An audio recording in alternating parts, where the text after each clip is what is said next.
welcome to the Musing Show. Last week was all about freedom and forgiveness.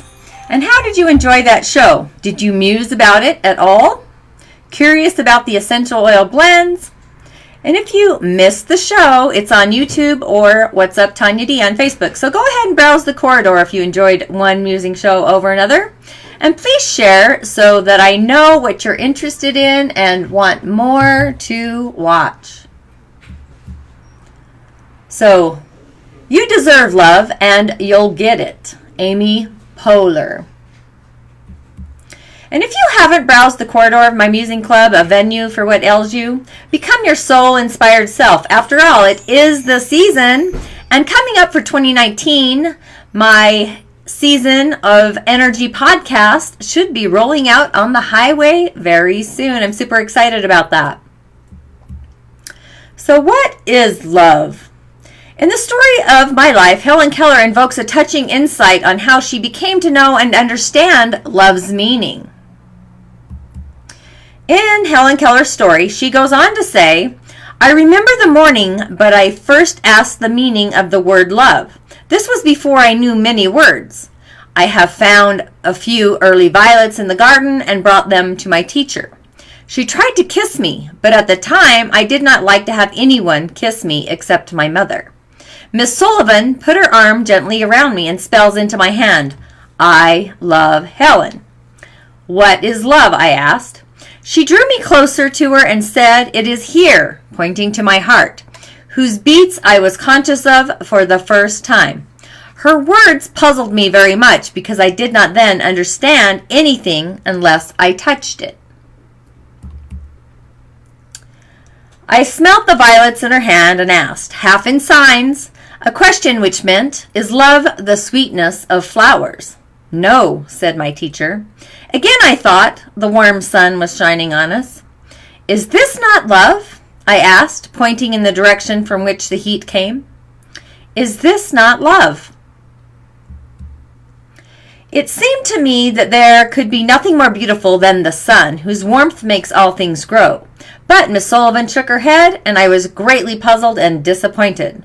I thought it was strange that my teacher did not show me love. A day or two afterwards, I was stringing beads of different sizes in symmetrical groups, 2 large beads, 3 small ones, and so on. I had made many mistakes, and Miss Sullivan had pointed them out again and again with gentle patience. Finally, I noticed a very obvious error in the sequence, and for an instant I concentrated my attention on the lesson and tried to think how I should have arranged the beads. Miss Sullivan touched my forehead and spelled with decided emphasis, think. In a flash, I knew that the word was the name of the process that was going on in my head. This was my first conscious perception of an abstract idea. For a long time, I was still. I was not thinking of the beads in my lap, but trying to find a meaning for love in the light of this new idea. The sun had been under a cloud all day, and there had been brief showers. But suddenly, the sun broke forth in all its splendor. Again, I asked my teacher, is this not love? Love is something like the clouds that were in the sky before the sun came out, she replied. Then, in simpler words than these, which at the time I could not have understood, she explained. You cannot touch the clouds, you know, but you feel the rain and know how glad the flowers and the thirsty earth are to have it after a hot day. You cannot touch love either, but you feel the sweetness that it pours into everything. Without love, you would not be happy or want to play. My beautiful truth burst upon my mind. I felt that there were invisible lines stretched between my spirit and the spirits of others. Those are from pages 25 and 26 in her book. So, if love is the invisible line connecting us together, are we really loving one another when walls exist that block loving connections? We all have the opportunity to overcome our fears of being loved and giving love. Doing so helps us to experience what Helen Keller felt when she described her vision of love. A deep spirit-to-spirit connection. Love is a divine attribute. Without it, we're not happy, nor are we fulfilled. Love requires responsibility.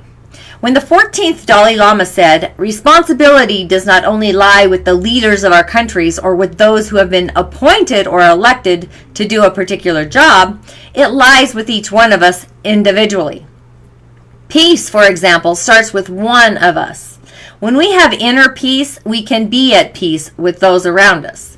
When we feel love and kindness towards others, it not only makes others feel loved and cared for, but it helps us to develop inner happiness and peace as well. To promote positive feelings, you can blend 2 drops rose or geranium, 3 drops frankincense, 2 drops bergamot, 3 drops of the doTerra elevation, and 2 drops of myrrh in a glass bottle. Go ahead and dab them on your forehead, around your ears, the back of your neck, and along your throat. You can also massage 2 to 3 drops on the top of each foot before you go to bed. Go ahead and create some affirmations that you can communicate to yourself, something like, I communicate the story of my life in positive and productive ways. I accept my story and I love it. I am honest with myself and I love the life I have created. I'm happy with myself and I love everything about me. Affirmations are amazing. So it's one of the basic laws of nature and a biblical and moral imperative. Give and you shall receive. But did you know that giving service to others is a basic human need? It's as important to our development as obtaining food and shelter. And today, psychologists emphasize this fact, reminding us that offering community service is a major factor in determining not only the happiness of individuals, but also the success of families and even nations. In a study in 1992, they did a study on the effects of altruistic behavior on adults, found that self-esteem and a sense of well-being increased by as much as 24% by those who served. In fact, it was a simple act of kindness to produce the reward. Simple acts like holding the door open for someone else, thanking the mailman or a doorman, and helping an elderly person carry groceries. It takes only a small shift in our attitude to produce positive results in our lives. Think small and it actually creates something big. And Deepak Chopra promotes in the 7 Laws of Spiritual Success that the number 2 of the laws in giving. And this law could also be called the law of giving and receiving because the universe operates through a dynamic exchange. The flow of life is nothing other than the harmonious interaction of all the elements and forces that structure the field of existence. Because your body and your mind and the universe are in constant and dynamic change, stopping the circulation of energy is like stopping the flow of blood. Whenever blood stops flowing, it starts to stagnate and clog. This is why you must give and receive in order to keep wealth and affluence, or anything you want, circulating in your life. In order to keep that energy coming to us, we have to keep the energy circulating. So the more you give, the more you will receive. So maybe Dr. Chopra's evaluation explains why in 2 major studies on volunteering, healthy helper syndrome was identified as a side effect of giving without expecting anything in return. And this type of sacrifice and giving with a deep concern for another resulted in reduced arthritis pain, fewer lupus symptoms, and even a reduction in the number of asthma attacks, migraines, colds, the incidences of flus. And it's really true that serving one another in an honest way supports healing both physically and emotionally. Now, there are times in life when each of us has the wind knocked right out of us. Through hardship, it's the light within our souls may be challenged. Often, it's through the brightness of another that our weakened spirit is actually rekindled, and the deep appreciation that fills our hearts when we are a beneficiary of love and service is gratitude. Universally, we have all been blessed in countless ways. And gratitude helps us grow. It brings us joy and happiness, and as we express it, we bless the lives of everyone around us. Gratitude is the memory of the heart. It's a French proverb. And it has also been said that gratitude is not only the greatest of virtues, but is the parent of all the others. And Anthony Robbins once said, when you are grateful, fear disappears and abundance appears. So, is it possible that becoming grateful is the answer to overcoming fears and living happy lives? Many experts agree. So the answer is yes. Gratitude is a high frequency energy and it attracts all that is good and grateful. When you're thankful somehow, miraculously, life just works for us. Can we be grateful for everything and everyone? Absolutely. Even the villains of our lives offer us gifts of knowledge, peace, and reconciliation, because a movie without a villain is boring, and a life without challenges and enemies is dull as well. So by developing an attitude for gratitude and giving thanks for everything that happens, we are better able to move forward in life, realizing that every step forward is a step that helps us obtain something bigger and better. So, if you're feeling like you need help being thankful, pick up a notebook or a blank sheet of paper. Place it in a convenient and noticeable place, and every time you have a chance, jot down what you're able to recognize that's good in your life at that moment. Maybe you're thankful for a soft pillow, a warm sunny day, a home-cooked meal, or an opportunity to read a book. Focus your thought energy on all the good things in your life, all those things that you can be thankful for, and look for opportunities to be a light of love and strength to those who might be suffering as you do. And you'll find yourself having one of your very best weeks ever. And a blend of essential oils to promote gratitude and enjoy. Blend 4 drops bergamot, 3 drops wild orange, 2 drops rose, 2 drops white fir, and add a tablespoon of fractionated coconut oil.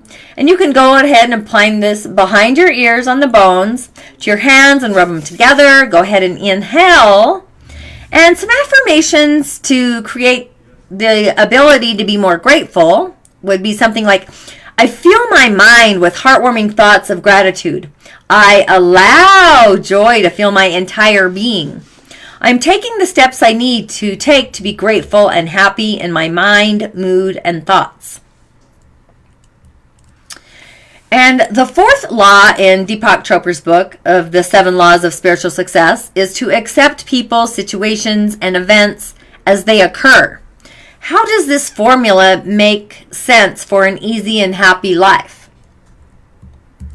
First, by accepting people, situations, and events as they occur, we surrender our need to control others. So think about it. What happens when we don't accept people, situations, and events as they're happening? We generally wind up trying to control them. Many of us have learned from trial and error this universal truth. It's impossible to control others and almost impossible to control most situations. And control is actually the opposite of freedom. When we want to be free, we shouldn't try to control. God grant me the serenity to accept the things I cannot change, the courage to change the things I can, and of course the wisdom to know the difference. Second, when we take responsibility for our lives, we are no longer held hostage by the past, the present views, opinions, or even the actions of others, or our fears about the future. Many mistake the real meaning of taking responsibility and associating it with carrying a burden, guilt, and blame. We take responsibility, we take charge of our emotions, and we forgive. We like to think of forgiving as literally giving back or forgiving to others the responsibility they may have inappropriately placed on us through a wrongdoing. By forgiving with love, we actually allow ourselves freedom to move forward, and we give those who've hurt us the opportunity to heal, and this actually heals everyone. Last, When we relinquish the need to defend our points of view, we can rest easy, and in doing so, we gain confidence, strength, and self-worth, and solidity, our godly purpose. And when you can stand firm in the truth of our divine selves, we're ready to serve our entire world in a profound way. It's by fulfilling our purpose through service that we actually gain the greatest joy in life. And blending 3 drops cypress, 3 drops frankincense, 2 drops lavender to release the ego and accept ourselves and others. Go ahead and apply it to the forehead, the neck, and say, I release my fears and I am safe. I allow others and myself to be wrong. I fully accept myself and others. I understand that I am perfect exactly the way I am. And if you have a favorite affirmation, go ahead and comment there on the sidebar. Let me know which ones you're enjoying more. So, love may not seem like a treatment for health and emotional conditions, but the truth is that it's a powerful, abundant solution that is not only non-toxic to our bodies, but it costs nothing. And it can be self-administered. So why don't we refer to it more often as a legitimate health solution? Maybe because love isn't something we bottle or sell, but rather it involves the wisdom of our hearts, and receiving it might mean we need to change ourselves, our lives, and even our relationships. So, have you ever reached out to a loved one to serve and support them in a time of need, and your efforts have been rejected or even misrepresented? When hearts are emotionally blocked to love, healing with love is difficult, to say the least. Love shows up for us in numerous forms. Embodied expressions like compassion and charity and respect, nurturance, empathy, reverence, concern, understanding, affection, gratitude, support. In fact, any kind of caring can actually feel like love. So taking love in as a treatment can also feel like a connection to ourselves and the world around us. The most connected we are to life, the healthier we are.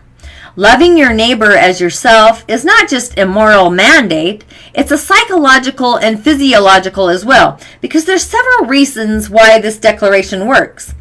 It's a confirmation that thoughts and emotions become chemicals, and our positive thoughts and feelings like love, it actually releases endorphins in our bodies. Powerful, natural painkillers that enhance our mood as well as our immune system.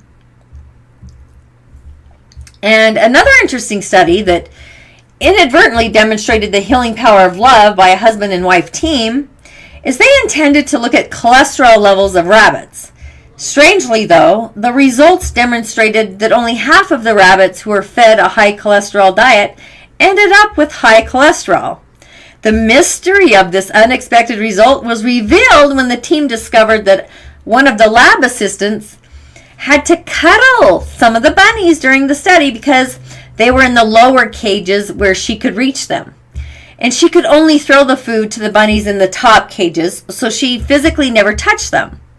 So the half that didn't develop the high cholesterol was literally protected by the loving touch of this lab assistant.